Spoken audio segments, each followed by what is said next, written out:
अ, हम लोग पाठ कर रहे हैं। और अभी तक हमने पढ़ा किस प्रकार भगवान कंस का वध करने के बाद वसुदेव और देवकी को कारागृह से छुड़ाते हैं। और वसुदेव और देवकी को जब भगवान की ऐश्वर्य का दर्शन होता है, उनकी शक्तियों का दर्शन होता है, तो एक क्षण के लिए उनको लगता है कि ये तो भगवान है, हमारे पुत्र नहीं है।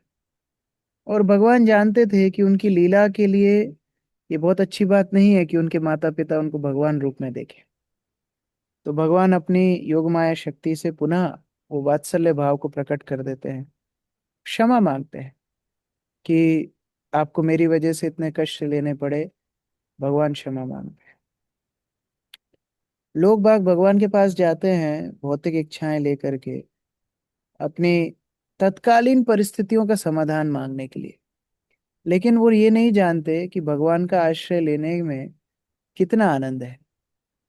आज वसुदेव देव की केवल तत्कालीन परिस्थितियों के लिए भगवान को प्रार्थना करते तो उनको वो सुख नहीं मिलता, वो आनंद नहीं मिलता जो उनको आज मिल रहा है ना। तो प्रभुपाद इसको बोलते थे temporary inconvenience for permanent convenience. America में प्रभुपाद एक बार जब ट्रैवलिंग कर रहे थे तो एक रोड बंद थी। तो जब रोड बंद थी तो उन लोगों ने एक डी टूर किया था। तो वहां पर ये बोर्ड प्रभुपाद ने पढ़ा था, temporary inconvenience for permanent convenience. मतलब ठीक है, अभी के लिए आपको हो सकता है थोड़ी पतली सड़क से अ, जाना पड़े, या हो सकता है कि आपको लंबा रास्ता लेना पड़े, कभी कभी पुल बनता है, कोई दूसरी चीजें होती हैं। एक चेयर ले ली, चेयर ले- ना ना, चेयर चेयर ले ली। चेयर, ये चल रहा है इसका। हाँ नहीं, मेरे पास ऑनलाइन है। तो कभी कभी हमको लग सकता है कि अरे ये तो बड़ा लंबा जाना पड़ रहा है, या पुल बन रहा है, बहुत धूल मिट्टी पड़ी है, गिट्टी पड़ी है। लेकिन वास्तव में वो थोड़े समय का कष्ट हमारे लिए आगे सुविधा प्रकट करता है, आगे सुविधा बनाता है। इसको बोलते हैं temporary inconvenience for permanent convenience. तो वसुदेव देवकी का जीवन हम देखें तो कोई बोलेगा अरे इतने बच्चे सामने मर गए, विवाह के बाद ही कारागृह में डाल दिया गया, खुद के भाई ने इतना अत्याचार किया। लेकिन आज जो उनको मिल रहा है, भगवान स्वयं आकर के उनके पैर छू रहे हैं, माता पिता कह करके संबोधित कर रहे हैं, उनको क्षमा मांग रहे हैं, ये तो सब लोगों को नहीं मिलता है। इसलिए भक्त को उस परम पदम, गीता में भगवान बोलते हैं परम पद को आकांक्षा करना चाहिए, कि वास्तव में भौतिक जगत से ऊपर है भगवान के साथ वैकुंठ में आदान प्रदान। और इसलिए अगर इस भौतिक जगत में थोड़ी असुविधाएं होती भी हैं, भक्त उनको गंभीरता से नहीं लेते। उसके बाद भगवान उग्रसेन के पास जाते हैं। अभी कंस को मार दिया, तो कंस के पिता उग्रसेन भी कारागृह में थे। तो उग्रसेन को जाकर के भगवान प्रणाम करते हैं और महाराजा कहकर संबोधित करते हैं। विराजा मतलब जो अपने राज्य को चलाने में समर्थ हो, शक्तिशाली हो, क्षत्रिय हो। महाराजा मतलब जिसने महान राज्य को चलाया हो। लेकिन उग्रसेन के पुत्र ने ही उसको कारागृह में डाला था, तो उसकी क्या शक्ति होगी, उसका क्या समर्थ होगा, उसका कितना पकड़ होगी राज्य पे? बिल्कुल भी नहीं। मटेरियल कैलकुलेशन से हम देखें तो ही वॉज ए फेलियर।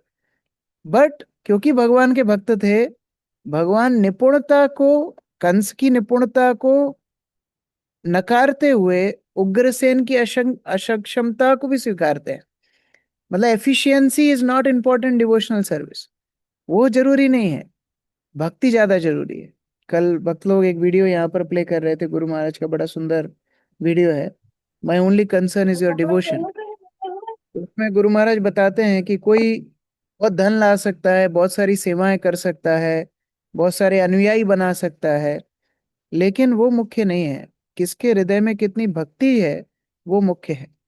और क्योंकि उग्रसेन भगवान के भक्त थे, कृष्ण उग्रसेन को ही राजा बनाते हैं, और उनके अधीनस्थ एक सामान्य मंत्री जैसे भगवान कार्य करते हैं।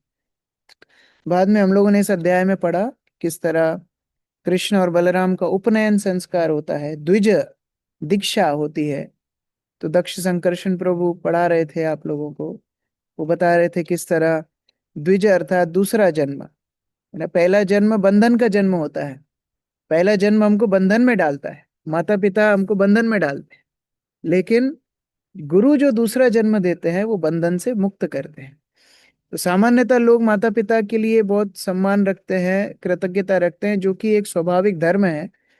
लेकिन कितना ज्यादा कृतज्ञता गुरु के प्रति होनी चाहिए कि वो हमको बंधन से मुक्त करते हैं। और वो कृष्ण बलराम दोनों अपने उदाहरण से सिखा रहे हैं। कृष्ण बलराम को पढ़ाई के लिए उज्जैन भेजा जाता है, अवंती, सांदीपनी मुनि के आश्रय में। तो सांदीपनी मुनि भी भगवान के भक्त थे। वो महादेव के भक्त थे, भगवान शिव के भक्त थे। तो वो जब भ्रमण करते करते करते उनका पुत्र डूब गया था समुद्र में, तो वो बड़े दुखी थे। और शास्त्र में ऐसा बताया, अगर आप बहुत दुखी हो तो आपको ट्रैवलिंग पे चले जाना चाहिए, आपको भ्रमण करना चाहिए। जैसे पांडवों का भी आता है महाभारत में, जब अर्जुन स्वर्ग गया था अस्त्र शस्त्र लेने, तो वहां पर उसको श्राप मिल गया कि तुम जाओ, यू बिकम यूनक, आप ये क्या नपुंसकलिंग बन जाओ। तो बहुत समय के लिए अर्जुन आए नहीं। तो पांडव लोग अर्जुन के विरह में अभी क्या करें, अर्जुन नहीं है। तो युधिष्ठिर महाराज ने बोला था कि अगर बहुत विरह हो रहा हो, बहुत दुख हो रहा हो, तो ट्रैवलिंग करना चाहिए। क्योंकि जब कोई व्यक्ति यात्रा करता है तो वो बाकी अपनी समस्याएं भूल जाता है, उसका मन भटक जाता है या अलग चीजों में लग जाता है। तो सांदीपनी मुनि भी पुत्र वियोग में इधर उधर भटक रहे थे, ढूंढते ढूंढते ढूंढते ये महाकाल वन में आए, जो अवंती नगरी है। और ये महाकाल वन में इनको साक्षात भगवान के दर्शन हुए, भगवान शिव के दर्शन हुए। तो अभी भी आप सांदीपनी मुनि आश्रम में जाओगे तो पीछे की साइड एक तो शिवलिंग एकदम वो सांदीपनी मुनि जी की मूर्ति के सामने है, जहाँ खड़ा नंदी की मूर्ति है। लेकिन पीछे की साइड जाओगे गोमती कुंड के बगल में, तो वहां पर एक शिवलिंग है जो कि 5,000 वर्ष पुराना है। वहां पर स्वयं भगवान शिव प्रकट होके सांदीपनी मुनि को बोलते हैं कि आप अब यहीं रुक जाओ। तो सांदीपनी मुनि बोलते हैं, क्यों, मैं इधर क्यों रुकूं? तो बोलते हैं, आपके लिए एक विशेष सेवा है, भगवान कृष्ण और बलराम आके आपके अंडर पढ़ाई करेंगे।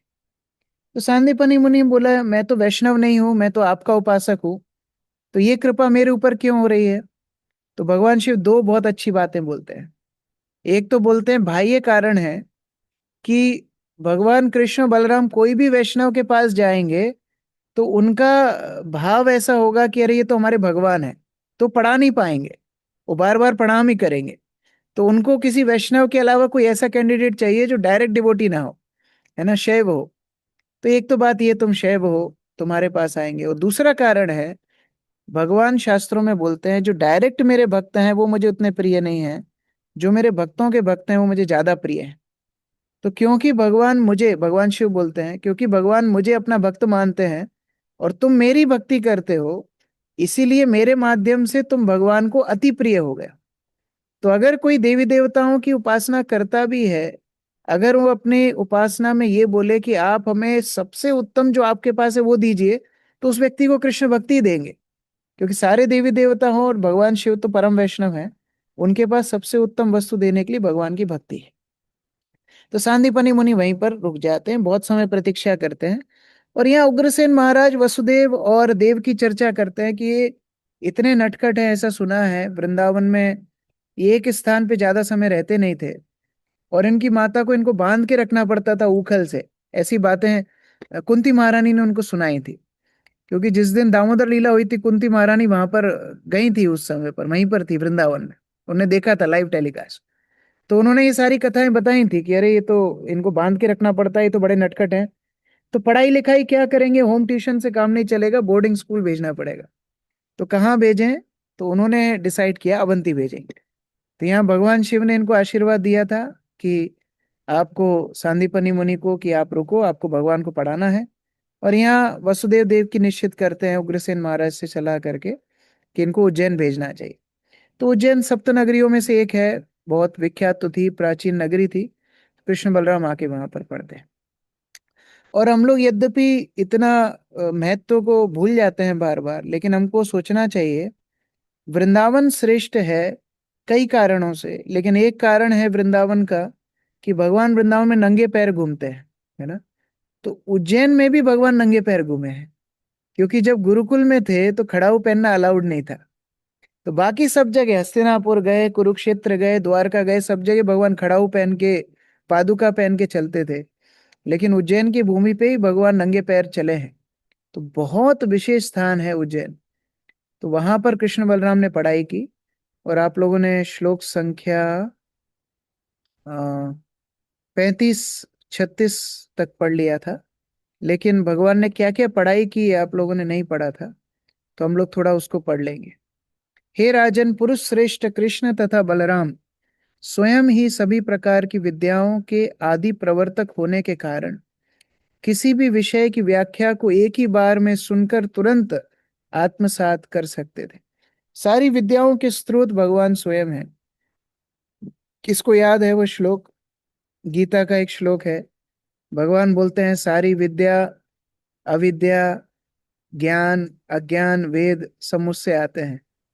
किसको राज याद है वो मुझे याद है प्रभु जी, राज विद्या राजगुह्यम राज विद्या पवित्रमिदम नहीं है। उत्तमम वेद्यो नहीं नहीं वेदांत नहीं, राज प्रतीक्षावगमम धर्म्यम एक मिनट में, शांति शांति। केवल हैंड रेस करना है। हाँ, कमलाक्ष कृष्ण प्रभु, कौन सा श्लोक है?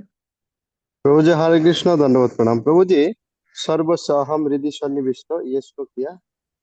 हाँ हाँ, बताइए पूरा। सर्वस्य अहम हृदि सन्निविष्ट, मत्त स्मृति ज्ञानमापहनं च। और ठीक तो वेदेश बोल दिया प्रभु। वेदेश वेदेश सर्व अहमेव वेद, वेदांत कृत वेदविद एव च अहम। हाँ, ये 15वें अध्याय का 15वां श्लोक, 15:15। सर्वस्य चाहम हृदि सन्निविष्ट, सबके हृदय में मैं रहता हूँ, भगवान बोलते हैं। मत्तः, मुझसे तीन चीजें, स्मृतिर ज्ञानम अपोहनम चा। स्मृति आती है यानी स्मरण शक्ति, ज्ञानम ज्ञान आता है, और अपोहनम अविद्या अर्थात विस्मृति भी होती है। तो अगर कोई भक्त को भक्ति में श्लोक याद नहीं होते हैं या जो सुना है वो याद नहीं होता, भगवान को प्रार्थना करना चाहिए कि भगवान आप क्षमता दोगे तो स्मृति आएगी, ज्ञान आएगी, नहीं तो विस्मृति रहेगी। वेदेश्च सर्वे अहम एव विद्यु, सारे वेदांत वेद के स्रोत भगवान है, वो ज्ञाता भी है। और इसीलिए यहाँ पर बोल रहे हैं क्योंकि सारी शिक्षाओं के स्रोत कृष्ण बलराम हैं, उनको एक बार सुन के ही आत्मसात, उनको मालूम है क्या विषय चल रहा है। इसलिए एक एक दिन में एक एक विद्या को उन्होंने जल्दी जल्दी पढ़ लिया। इस तरह उन्होंने एकाग्र चित्त से 64 कलाओं तथा चातुर्यों को उतने ही दिनों में अर्थात 64 दिनों में तथा रातों में सीख लिया। तत्पश्चात ही राजन, उन्होंने गुरु दक्षिणा देकर अपने गुरु को प्रसन्न किया। भक्ति सिद्धांत सरस्वती ठाकुर बोलते थे, गुरु दीक्षा डजंट वर्क विदाउट गुरु भिक्षा। गुरु को जब तक शिष्य दक्षिणा नहीं देता तब तक उसकी गुरु दीक्षा पूर्ण नहीं होती। अर्थात भिक्षा क्या है? भिक्षा का अर्थ ऐसा नहीं है कि गुरु जी को लिफाफा दे दिया तो उनकी जितनी विद्या है, शिक्षा है, वो अपने आप अंदर आ जाएगी। गुरु भिक्षा मतलब गुरु के वचनों के आधार पर शिष्य अपने जीवन को समर्पित करता है, ये गुरु भिक्षा होती है। तो यहाँ पर गुरु दक्षिणा दी, कृष्ण बलराम सब कुछ देने के लिए तैयार थे, जो कुछ मांगेंगे वो सब देने के लिए तैयार थे। तो आगे वर्णन भी आएगा कि सांदीपनि मुनि मांगेंगे क्या, लेकिन 64 कलाएं क्या क्या पढ़ी यहाँ पर तात्पर्य में बताया है। अमित प्रभु पढ़िए।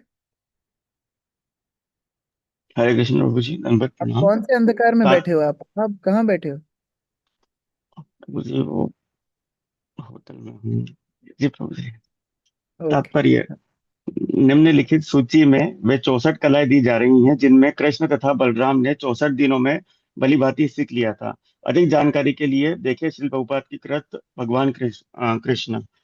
भगवान ने गीतम गायन, वाद्यम वाद्य यंत्रों का वादन, नृत्यम नाचना, नाट्यम नाटक, आलेख्यम चित्कारी, विशेष कच्छद्यम मुख तथा शरीर को रंगीन उपटनों तथा प्रसाधनों से रंगना, तंडुल कुसुम बलि विकार, फर्श पर चावल तथा फूलों से शुभ आरेख बनाना, पुष्पास्तरणम फूलों की शैया बनाना, दशन वसनांग राग, दांत कपड़े तथा अंगों को रंगना, मणि भूमि का कर्म, फर्श में मणियों जड़ना, शैया रचना, सेज तैयार करना, उदक वाद्यम जल तरंग वाद्य, उदक घाट जल उछालना, चित्र योग रंगों को मिलाना, माल्य ग्रंथ विकल्प मालाएं तैयार करना, दिया करो प्रभु जी। हाँ। केक पारित, योजन सिर पर मुकुट रखना। नेपथ्य योग, सजावट कक्ष में वस्त्र पहनना। कर्ण पत्र भंगा, कान में लटकते हिस्से को सजाना। सुगंध युक्ति है, सुगंधित द्रव्य लगाना। भूषण योजनम, गहनों से सजाना। इंद्रजालम, जादूगरी। कोचुमार्य योग, बनावटी वेश बनाने की कला।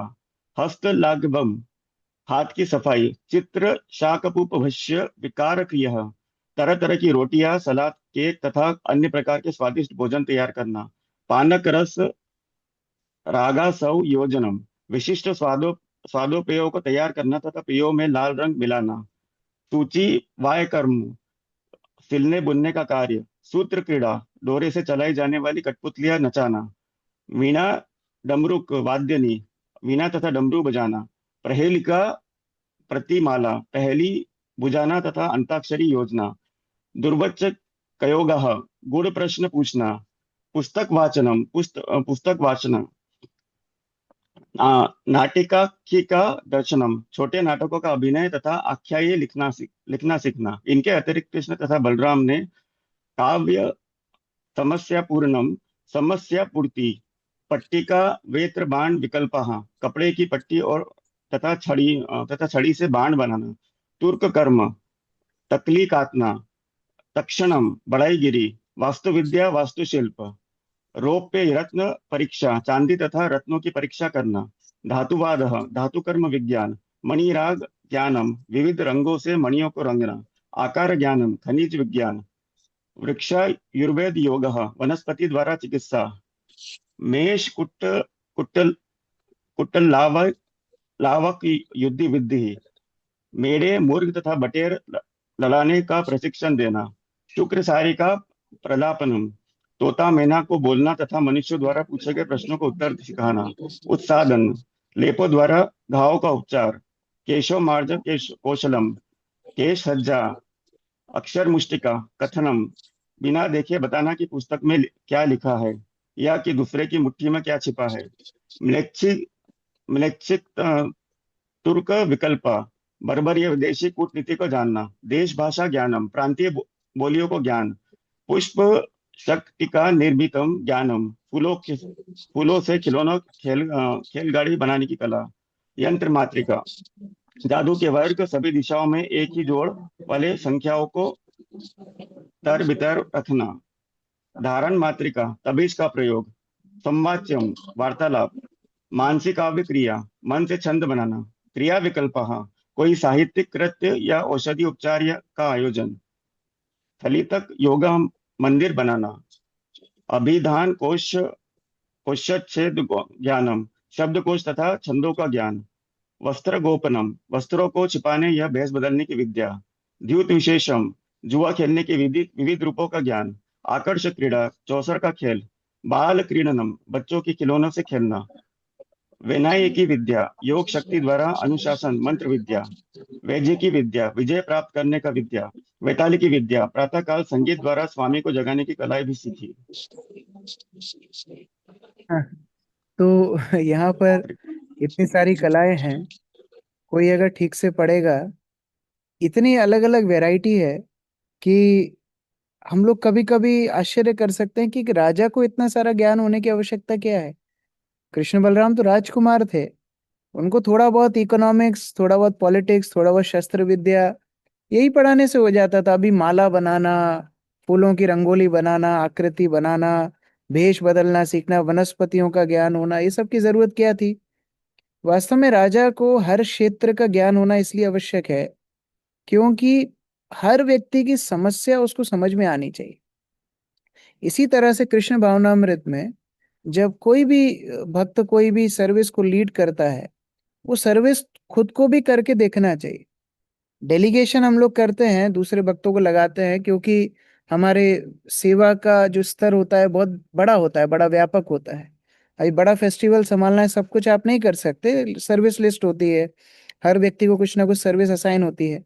लेकिन इंचार्ज को हर क्षेत्र में एक एक बार जाके वो सेवा व्यक्तिगत रूप से करना चाहिए, क्योंकि तब उसको समझ में आता है कि वो सेवा में क्या क्या कठिनाइयां हैं कैसे उस सेवा को सरल बनाया जा सकता है, उसमें कितनी मैन पावर की आवश्यकता है, उसको सही समय पर और सही क्वालिटी पे करने के लिए क्या क्या रिसोर्सेज की आवश्यकता है, वो सारा चीज समझ में आता है।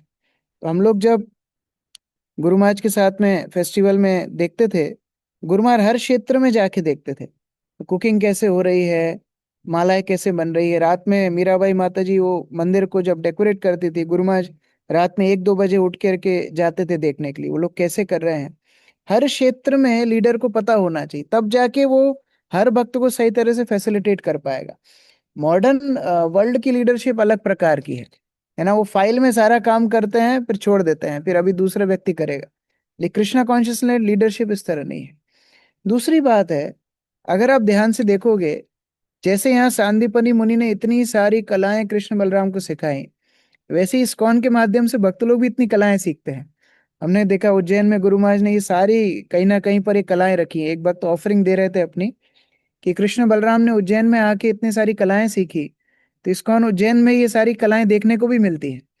जैसे हमारे यहाँ सिलाई का काम होता है, ड्रेस डिपार्टमेंट है ना, मालाओं का, मालाएं इतनी सुंदर रूप से मालाएं भक्त लोग बनाते हैं, फूल की रंगोलियां बनाते हैं। फिर आयुर्वेदिक क्लिनिक है, तो यहाँ जो वनस्पतियों के उपचार की बात हो रही है वो सारी चीजें होती हैं। हर तरह की नाट्य यहाँ पर बता रहे हैं, कैसे अलग अलग वेशभूषा पहननी है, अपने आप को छुपाना है, फिर नाट्य दिखाना है, वो सारी चीजें होती हैं, है ना। अलग अलग पाक, गुरु महाराज ने बोला था जितने ब्राह्मण दीक्षित भक्त हैं कुछ ना कुछ भगवान के लिए कुकिंग करना चाहिए, कभी तो जाके कुछ तो हेल्प करना चाहिए। तो अलग अलग भक्त लोग जाके कुकिंग करते हैं, ड्रेसिंग करते हैं, फेस पेंटिंग करते हैं, भगवान के चेहरे पर फेस पेंटिंग होती है। नृत्य कला, उज्जैन के जो नृत्य है वो भी एकदम स्पेशल है। तो वो नृत्य और कहीं ब्रह्मांड में मिलेगा नहीं आपको। जो अलग अलग स्टेप्स हैं, गोवर्धन लीला की स्टेप, भगवान रामचंद्र की स्टेप, जगन्नाथ की स्टेप, तो ये सारी कलाएं गुरु शिष्य को प्रशिक्षण करने के लिए बनाते हैं। इसका एक और मुख्य कारण है जिससे शिष्य के अंदर विनम्रता भी आए। ऐसा नहीं है सांदीपनि मुनि कृष्ण बलराम को बोल रहे हैं नहीं तुम तो राजपुत्र हो, तुमको ये सब करने की आवश्यकता नहीं, तुम बैठो, बाकी लोग करेंगे, तुम केवल देखो। नहीं, जैसे एक सामान्य गुरुकुल का कोई भी छात्र करता था, वैसे ये लोग भी करते थे। मुझे अभी 1-2 दिन पहले एक वीडियो मिली थी, मैं आपको दिखाता हूँ कि कैसे वास्तव में अहंकार को छोड़ना बहुत आवश्यक है। तो गुरु क्यों जबरदस्ती ये काम करवाते हैं, जिससे शिष्य उस अहंकार को छोड़े। ये अच्छा लगा वीडियो, आप लोगों को दिखाता हूँ।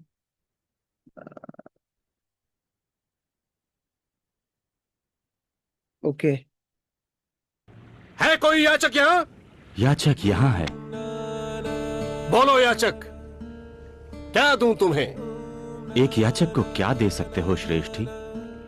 मांग कर तो देखो याचक। मेरा पेट तो पेड़ों की जड़ों से भी भर जाता है श्रेष्ठी, पर दे ही सकते हो तो मुझे अपना अहंकार दे दो। अहंकार कोई वस्तु नहीं है याचक जो तुम्हें दे दूं। कुछ और मांगो, सोना, चांदी, धन, वस्त्र, अन्न, कुछ भी। सोना चांदी साम्राज्य देना आसान है श्रेष्ठी, अहंकार देना मुश्किल। पहचान, खुद को पहचान। जो तू दिखता है वो तू है नहीं, जो तू है उसे देखना नहीं चाहता। पहचान, खुद को पहचान। हरिओम तत्सत। यहाँ पर बता रहे हैं कि वो भिक्षा में मांग रहे हैं अहंकार को, क्योंकि वास्तव में वो सबसे बड़ा त्याग है। और गुरु का काम ही होता है शिष्य के मिथ्या अहंकार को सत अहंकार में बदलना। और इसी के लिए सारी सेवाएं हैं। हम लोग जितनी सेवाएं करते हैं इस्कॉन में आने के बाद, ऐसा नहीं है कि वर्कर्स रख के वो सेवा नहीं कराई जा सकती, है ना। कोई भी कार्यक्रम होता है, 10-12 लेबर रख के डेकोरेशन करा लो, 10-12 लेबर रख के कुकिंग करा लो, 10-12 वो सर्विस आईपीएस आते हैं, वो शादियों में ट्रे लेके घूमते रहते हैं ना सेवा करने के लिए, उनको रख दो, वो लोग प्रसादम संडे फीस में बांट देंगे। 2 लेबर रखो, वो झाड़ू पोंछा लगा देंगे। तो फिर भगवत धाम ही वही लोग जाएंगे, हम लोग नहीं जाएंगे। तो हम लोगों के लिए सेवा बनाई इसलिए गई है जिससे हमारे अहंकार को हम लोग त्यागे। हम लोग यहाँ डी लैंड में है, भक्त लोग इतनी सेवा कर रहे हैं, 10-12 भक्त हैं मुश्किल से, 10-12 भी मैं ज्यादा ही गिन रहा हूँ। मैंने यहाँ लिस्ट बनाई थी सुबह, 8, 8 भक्त, 2 अभी डेलस गए ना, वापस आए, 8 भक्त हैं टोटल। और गाय का ध्यान रखना, 20 के आसपास गाय है, गौर निताई की सारी सेवा जैसे उज्जैन में होती है, 3:45 पे पहुंचना है, 4 बजे भगवान का जागरण करना है, सब कुछ गौर निताई की सेवा करना, या मंदिर का प्रोग्राम चलाना, प्रभुपाद की ड्रेस चेंज करना, गुरु पूजा करना, संध्या आरती करना, राजभोग आरती, कुकिंग करना, गेस्टों का ध्यान रखना, है ना, उन लोगों के लिए रूम तैयार करना, गार्डनिंग करना, सारे लीगल चीज देखना, फाइनेंस देखना, सब ये 8 भक्त लोग कर रहे हैं। अभी कोई बोल सकता है प्रभु जी 2-3 एम्प्लॉय रख लो, वो सारा काम करेंगे। वास्तव में गुरु सेवा तैयार करते शिष्य के लिए, जिससे शिष्य का शुद्धिकरण हो। नहीं तो हम लोग का सामर्थ्य नहीं पूरा दिन जप करने के लिए। अभी बकलो निर्जला एकादशी में जप किया, किसी ने 64, किसी ने 32, किसी ने 38, अगले दिन हो रही है कि इच्छा दोबारा 64 करने की, वो गंगा नहा ली एक दिन, अभी अगली निर्जला एकादशी में हम लोग बात करेंगे। क्योंकि वास्तव में हम लोग का वो अधिकार नहीं है पूरा टाइम नाम जप करने का, वो हृदय उतना शुद्ध नहीं है। इसलिए गुरु शिष्य के लिए सेवा तैयार करते हैं। तो यहाँ पर 64 कलाओं के माध्यम से बहुत सारी शिक्षाएं हैं। ये केवल बोलने के लिए कलाएं नहीं है। एक तो एक लीडर को कैसे हर सेवा की सूक्ष्मतम डिटेल्स पता हो, स्वयं विनम्रता से वो चीजें सीखे, तो उसका भी अहंकार का शुद्धिकरण होगा। और तब जाके वो जो गुरु ने शिक्षा दी है, वो शिक्षा वास्तव में साक्षात्कार में बदलेगी। नहीं तो थ्योरी तो बहुत कुछ है, लोगों को याद तो सब कुछ हो जाता है, साक्षात्कार आने के लिए सेवा बहुत इंपॉर्टेंट है। इसलिए गीता में भगवान बोलते हैं, 4th चैप्टर 34वां श्लोक, तद्विद्धि प्रणिपातेन परिप्रश्नेन सेवया। तो सेवा बहुत महत्वपूर्ण है, नहीं तो साक्षात्कार आएगा नहीं। तो इस तरह से दोनों ने जब सेवा की, अभी सेवा पूर्ण हो गई, शिक्षा पूर्ण हो गई, अभी गुरु भिक्षा का समय आया। द्विजस्तयोतम महिमानम अद्भुतम समलोक्ष्य राजन अतिमानुषिम मतिम सम्मंत्र पत्न्या सह महार्णवीमृतम बालम प्रभासे वरयाम बभूवः। नमिता माता जी पढ़िए। हे राजन, विद्वान ब्राह्मण संदीपिनी ने दोनों विभुओं से यशस्वी तथा अद्भुत गुणों एवं उनकी अति मानवीय बुद्धि के बारे में ध्यान पूर्वक विचार किया। तत्पश्चात अपनी पत्नी से परामर्श करने के पश्चात उन्होंने गुरु दक्षिणा के रूप में अपने नन्हे पुत्र की वापसी को चुना, जो प्रभास क्षेत्र के समुद्र में मर चुका था। अभी एक विचार कीजिए, जिसका जागतिक पुत्र मर गया हो और उसको भगवान शिव ने दर्शन दे के ये बोला हो, तुम्हारे अधीनस्थ आके कृष्ण बलराम पढ़ाई करेंगे, जो पूर्ण पुरुषोत्तम भगवान है। क्या उस गुरु पत्नी के अंदर या उस गुरु के अंदर ये वासना हो सकती है कि दोबारा से वो पुत्र जीवित हो? जिसने डायरेक्ट भगवान को दर्शन कर लिया, उनको गुरु रूप से स्वीकार किया भगवान ने, क्या उनके अंदर ये जागतिक इच्छा हो सकती है? कभी नहीं हो सकती। तो हमारे आचार्य लोग बताते हैं कि वास्तव में उनने गुरु दक्षिणा में वो पुत्र को क्यों मांगा, कि कल को कोई ये ना बोले कि देखो सांदीपनी मुनि ने कृष्ण बलराम को इतना महान बना दिया। लोग बोलते भी हैं, हमारे एक पॉलिटिशियन आए थे, वो उज्जैन में भाषण दे रहे थे रथ यात्रा के टाइम पे, वो यही बोले, देखो आपके कृष्ण को महान बनाया हमारे सांदीपनी मुनि ने। मतलब ये उज्जैन के लिए वो अपना पॉलिटिक्स का उनका रहता है तरीका बोलने का, बोलता है आपके कृष्ण को महान बनाया हमारे सांदीपनी मुनि ने। लेकिन वास्तव में सांदीपनी मुनि और उनकी पत्नी गुरु, जो गुरु माता है कृष्ण बलराम की, वो जानबूझ के बोल रही हैं कि मृत पुत्र को वापस लेके आओ, ये सिद्ध करने के लिए कि कृष्ण बलराम कोई साधारण बालक नहीं है। वो ये सिद्ध करना चाहते हैं कि यमराज के पास से अगर कोई मृत व्यक्ति को वापस ला रहा है, तो वो कोई सामान्य बालक नहीं है, केवल जगत को शिक्षा देने के लिए वो लोग हमारे यहाँ पर गुरुकुल में पढ़ाई करने के लिए आए। ये सिखाने के लिए वो ये गुरु दक्षिणा मांग रहे हैं। तथेत्यर अथारूह महारथौ रथम प्रभासमासाद्य दुरंत विक्रमौ वेलामु प्रव्रज्य निशीदुतः क्षणम सिंधुर्विदित्वारहणम अरात्तयो। अक्रूर प्रभु।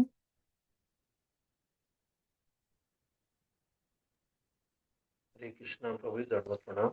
असीम पराक्रम वाले दोनों महारथियों ने उत्तर दिया, बहुत अच्छा, और तुरंत ही अपने रथ पर सवार होकर प्रभास के लिए रवाना हो गए। जब वे उस स्थान पर पहुंचे तो वे समुद्र तट तक पैदल गए और वहां बैठ गए। क्षण भर में समुद्र का देवता उन्हें भगवान के रूप में पहचान कर श्रद्धा रूप में भेंट लेकर उनके निकट आया। हरे कृष्ण। अभी लोग बोलते हैं ब्रह्मा शिव महेश सब तो बराबर ही हैं, आप लोग इस्कॉन वाले भेदभाव करते हो। अभी यहाँ शास्त्र में आप देखिए कितने सारे असुर हैं जिन्होंने ब्रह्मा जी की उपासना की, और उन्होंने क्या मांगा? उन्होंने मांगा हमको अमर कर दीजिए। तो उस समय पे ब्रह्मा जी ने क्या बोला? नहीं, ये वरदान मैं नहीं दे सकता हूँ। शिव जी को कितने सारे असुरों ने मांगा मुझे अमर कर दीजिए, उन्होंने बोला ये वरदान मैं नहीं दे सकता। यहाँ पर मृत्यु को जीतने की बात हो रही, मरे हुए व्यक्ति को जीवित करने की बात हो रही है।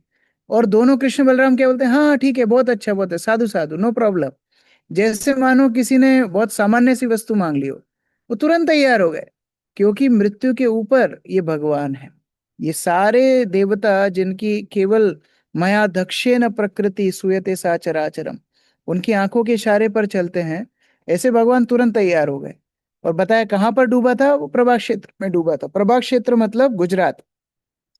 गुजरात में प्रभास क्षेत्र अभी भी है, जहाँ फाइनली भगवान ने भी अपना देह त्याग किया।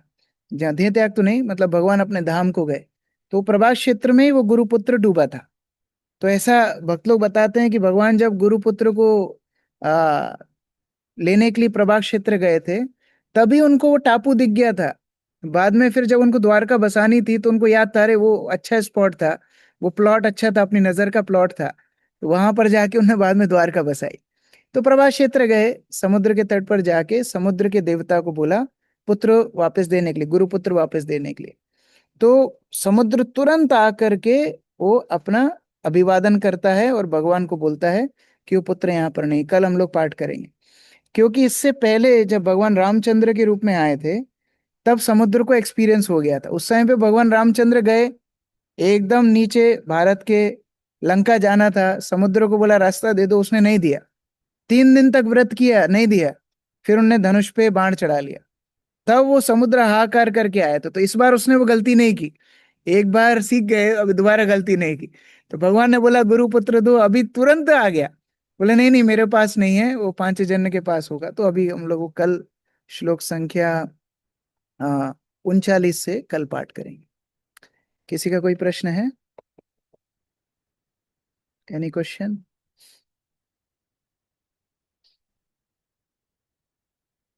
यस, प्रसिद्ध चैतन्य प्रभु, कहाँ जा रहे हो आप?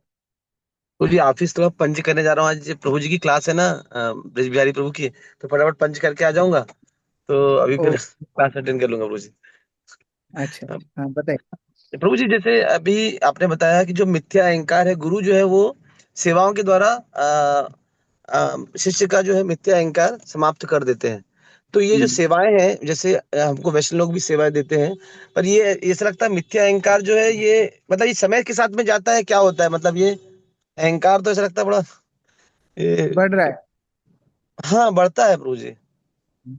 क्योंकि शुरुआत में भक्त लोग ऐसे प्रशंसा करते हैं जैसे आप आद्या प्राजुल को बचपन में करते थे, है ना? वो 2+2 5 भी बोलते थे तो आप बोलते थे हाँ कुछ तो बोला, बहुत बढ़िया बोला, बहुत बढ़िया बोला। तो भक्त लोग शुरू में बहुत प्रशंसा करते हैं, हाँ प्रभु जी हाँ आए, आप मंदिर आए, आपने मंगला आरती अटेंड की, बहुत अच्छे हो आप कितना संडे फीस्ट में आते हो, प्रसाद लेते हो, प्रभु जी आप कितने अच्छे हो।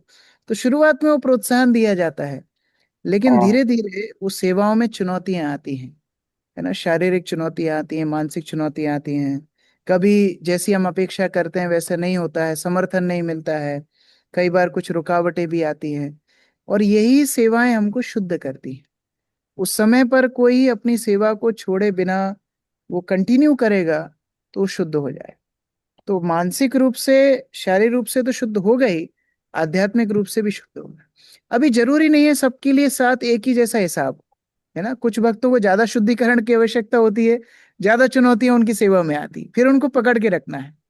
प्रभुपाद जी ने श्रुत कीर्ति प्रभु को बोला था अपनी सेवा कभी मत छोड़ना, है ना? तो उस सेवा को अगर कभी छोड़ेगा नहीं, करता रहेगा, धीरे धीरे शुद्ध हो जाएगा।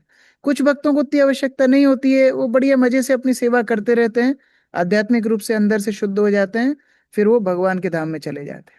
तो सेवा हर तरह से, शारीरिक, मानसिक, आध्यात्मिक, हर तरह से शुद्ध करती है, और समय के साथ करती है। शुरुआत में हो सकता है आपको प्रोत्साहन मिल रहा हो, इसलिए लग रहा हो कि अरे ये तो और अहंकार बढ़ा रहा है, लेकिन नहीं, वो अभी हमको सेवा में स्थिर करने के लिए है। लेकिन जब आप आगे कंटिन्यू करोगे, सेवा करना इतना आसान नहीं होता, उसके लिए बहुत श्रेष्ठता लगती है। Thank you. ठीक है, तनीषा माता जी। हरे कृष्ण प्रभु जी, दंडवत प्रणाम। प्रभु जी, मेरा प्रश्न था कि जब हम गुरु दीक्षा लेते हैं तो गुरु मंत्र मिलता है, जब स्कॉन से गुरु दीक्षा लेते हैं तो यहाँ पे गुरु मंत्र क्यों नहीं देते हैं? मतलब महामंत्र ही चलता है हमेशा। हाँ, क्योंकि वो ओपन सीक्रेट है, वो चैतन्य महाप्रभु ने पहले से ही सबको दे दिया। अभी गुरु की आवश्यकता क्यों है फिर? केवल मंत्र के लिए नहीं, बाहर तो मंत्र मिलता है, फिर गुरु गुरु के घर में, शिष्य शिष्य घर में, लेकिन वास्तव में वैसे आध्यात्मिक मार्ग नहीं होता। दीक्षा होती है समर्पण के लिए।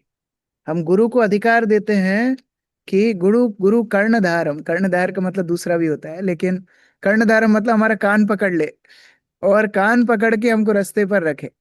ये अधिकार शिष्य गुरु को देते हैं कि अभी मंत्र तो ओपन है, हरे कृष्ण महामंत्र, लेकिन हम लोग को प्रशिक्षण देने के लिए कि क्या सही है क्या गलत है, हमारे स्वभाव के अनुसार क्या सेवा हमको करनी है, क्या हमारे अनर्थ हैं, क्या शुद्धिकरण की आवश्यकता है, वो सारी गुरु हमको अधिकार, हम गुरु को देते हैं कि अब से हम आपके शिष्य हैं, आप हमारे ऊपर शासन कीजिए, इसलिए दीक्षा की आवश्यकता है। प्रिय रानी माता जी।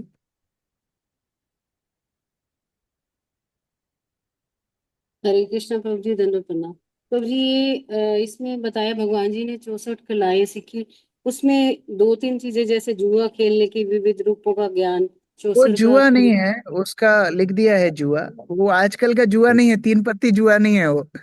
वास्तव में उस टाइम पे जैसे चौसा होता था, जैसे आजकल लोग लूडो खेलते अच्छा। हैं, सांप सीढ़ी खेलते हैं, उस तरह का वो एंटरटेनमेंट गेम था। तभी तो फेसबुक इंस्टाग्राम नहीं थे, तो लोग इसी तरह मनोरंजन करते थे। तो वो जी उसकी बात चल रही है, वो जुआ मतलब वो चार चार नियम वाला जुआ नहीं है। जी प्रभु जी, थैंक यू प्रभु जी। हरे कृष्ण। और राधा कीर्ति माता जी। हरे कृष्णा, दंडवत प्रणाम प्रभु जी। प्रभु जी, आपने कहा कि गुरु हमसे मिथ्या अहंकार मांगते हैं, तो हम्म हम अहंकार कैसे प्रदान करें गुरु को, कि यानी माध्यम क्या है? गुरु की बात मानकर, हमको तो पता है क्या करना है क्या नहीं करना है, फिर भी हमारे मन का अहंकार हमको करने नहीं देता। जैसे कई बार हम लोग देखते थे गुरु महाराज के पास भी, कई वक्त लोग न्याय मांगने आते थे, जस्टिस। गुरु महाराज हमारे साथ ऐसा हुआ क्यों, ऐसा हमारे साथ किया क्यों? अभी गुरु महाराज उनको त्रिनादपि सुनिचय ने सुना देते थे कि तुमको सहन करना है, बाहर आके बोलते थे गुरु महाराज समझे नहीं मेरी बात, मेरे साथ अन्याय हुआ। गुरु महाराज उनका साइड ले रहे हैं, वास्तव में साइड गुरु किसी का नहीं ले रहे हैं। ये पूरा भौतिक जगत महाविष्णु की सांस छोड़ना, महाविष्णु की सांस लेने में खत्म हो जाएगा, और हमारा न्याय और अन्याय यहीं रह जाएगा। लेकिन गुरु चाहते हैं हम इधर से बाहर निकल के आध्यात्मिक रूप से आगे बढ़े। तो गुरु महाराज एक बार एक भक्त को बोले भी थे, तुम न्याय चाहते हो कि कृष्ण को चाहते हो, क्या चाहते हो? राधानाथ महाराज का भी एक बहुत सुंदर कोट है कि whenever there is conflict, Krishna take side of a humble devotee. कभी भी लड़ाई झगड़ा हो गया, कोई द्वंद्व हो गया, उसके बीच में कृष्ण किसका साथ देते हैं? जो विनम्र होता है। अभी वो विनम्रता अपने आप से आती नहीं। कई बार जब केवल गुरु बोल देते हैं देखो तुम मान जाओ, शिष्य मान लेता है, ठीक है गुरु जी बोल रहे हैं मैं मान लेता हूं, इतना ही मानना उसका मिथ्या अहंकार को छोड़ना है। मैं सही गलत अपने आप विचार नहीं कर पा रहा, गुरु महाराज ने बोला है तो मैं कर देता हूँ। आप देखिए, हम लोग एक घर में रहते हैं, 3-4 मेंबर रहते हैं, सबका मत अलग अलग है, सबकी फूड चॉइसेस अलग अलग है, फैन की स्पीड सबको अलग अलग चाहिए, एसी की स्पीड सबको अलग अलग चाहिए, कपड़ों की पसंद सबकी अलग अलग है। अभी एक मंदिर का आप विचार करो जहाँ हजारों भक्त एक साथ सेवा कर रहे हैं, एक घर में 4 लोगों के मतभेद होते हैं तो 1000 लोगों के मतभेद नहीं होंगे, फिर भी वो एक साथ सेवा कैसे कर पाते हैं? गुरु को स्मरण करके। ठीक है, प्रभुपाद ये चाहते थे हमको ये कर देना है, हमको अच्छा लगे चाहे नहीं लगे, इस तरह से हम अपने मिथ्या अहंकार को गुरु के चरणों में समर्पण कर रहे हैं। हमारी पसंद से ऊपर हम गुरु की पसंद को रखते हैं। तो ये अभ्यास धीरे धीरे धीरे शिष्य को अपने मिथ्या अहंकार को छोड़ने में मदद करता है, और फिर उसका आकर्षण भगवान की सेवा के लिए होता है। बचपन से हमको क्या ट्रेनिंग मिलती है? खुद का ध्यान रखना, खुद को पोषण करना, खुद को आनंद देना। लेकिन जब हम गुरु के सानिध्य में आते हैं, so we keep aside our choices, अपने चॉइसेस को साइड में रख के हम गुरु की चॉइसेस को आगे रखते हैं। तो ये प्रशिक्षण से धीरे धीरे हमारा अहंकार शुद्ध होता है। तो वो क्रम है। ब्रजेश। प्रभु जी। हरे कृष्णा प्रभु जी, धन्यवाद प्रणाम। प्रभु जी आप अभी बता रहे थे कि मिथ्या अहंकार से सत अहंकार में कन्वर्ट होता है। ये सत अहंकार क्या होता है प्रभु जी? सत अर्थात सत्य, शाश्वत। सत अहंकार मतलब अहंकार। अहम मतलब मैं, कार मतलब कौन। अहंकार मतलब मैं कौन हूं। अहंकार शब्द का मतलब है मेरी पहचान क्या है। अभी मिथ्या अहंकार मतलब मैंने अपनी पहचान मिथ्या मान रखी है, मतलब शरीर, मतलब मेरा मन, मतलब मेरा भौतिक पहचान। सत अहंकार मतलब मेरी शाश्वत पहचान क्या है। मेरी शाश्वत पहचान है जीवेर स्वरूप होए कृष्णेर नित्य दास। मैं कृष्ण का नित्य दास हूं। ये मेरी असली पहचान है। तो ये असली पहचान कैसे आती है? जब हम गुरु की निर्देशों को पालन करते हैं तो वो करते करते करते वो दास भाव शिष्य के हृदय में जागृत होता है कि मैं भगवान का दास हूं, मैं भगवान का सेवक हूं।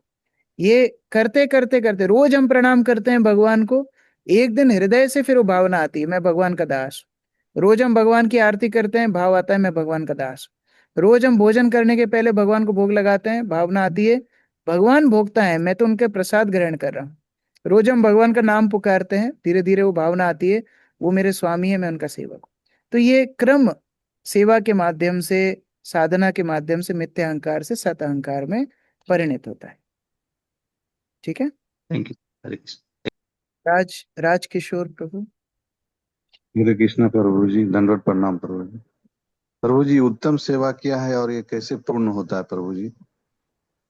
उत्तम सेवा अर्थात मान लो आपके घर में आपका कोई बहुत प्रिय संबंधी आया और आपको उसकी सबसे अच्छी सेवा करनी है। तो दो तरीके हैं। एक तो आप ये जानने का प्रयास करोगे कि उसको क्या पसंद है, दूसरा आपको जो पसंद है आप उसके ऊपर थोप दोगे। कई बार लोग ऐसा करते हैं, कोई रिश्तेदार आता है उसको बोलते हैं अरे हमको ये पकौड़ी बहुत अच्छी लगती है, आप पकौड़ी खाओ। अभी बोल रहा है मेरे को नहीं खाना है पकौड़ी, मेरे को कुछ और खाना है। नहीं नहीं, आप हमारे हाथ की टेस्ट तो करके देखो। ये भी एक सेवा है। लेकिन उत्तम सेवा क्या है? उस व्यक्ति को जो पसंद हो वो काम करना चाहिए। सेवा का अर्थ राधानाथ महाराज समझाते हैं, to love mean to serve and to serve means to please. प्रेम मतलब सेवा, और सेवा का मतलब हम सामने वाले को प्रसन्न कैसे कर सकते हैं, ये सेवा का विचार होता है। अब उत्तम सेवा मतलब भगवान की उत्तम सेवा। भगवान को क्या चाहिए? गीता में भगवान ने बताया है। भगवान ने जो जो निर्देश गीता में बोले हैं उनकी उत्तम सेवा है।